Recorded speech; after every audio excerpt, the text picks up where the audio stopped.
ಶಿವರಾಜ್ ಕುಮಾರ್ ಅಭಿನಯದ ಟಗರು ಚಿತ್ರದ ಶೂಟಿಂಗ್ ಭರದಿಂದ ಸಾಗ್ತಿದೆ.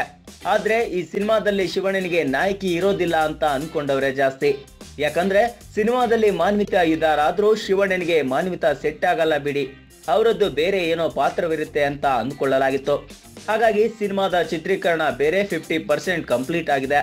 ಇದೀಗ ನ್ಯೂಸ್ ಏನಪ್ಪಾ ಅಂದ್ರೆ ಟಗರಿಗೆ ನಾಯಕಿ ಸಿಕ್ಕಿದ್ದಾರೆ ಅನ್ನೋದು. ಹೌದು, ಜಾಕಿ ಭಾವನಾ ಶಿವರಾಜ್ ಕುಮಾರ್ ಟಗರಿನಲ್ಲಿ ಜೊತೆಯಾಗಿದ್ದಾರೆ.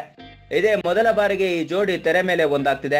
ಒಟ್ನಲ್ಲಿ ಇಷ್ಟು ದಿನ ಟಗರಿನಲ್ಲಿ ಶಿವಣ್ಣನಿಗೆ ನಾಯಕಿ ಯಾರು ಅಂತಿದ್ದ ಫ್ಯಾನ್ಸ್ಗೆ ಈಗ ಉತ್ತರ ಸಿಕ್ಕಿದಂತಾಗಿದೆ.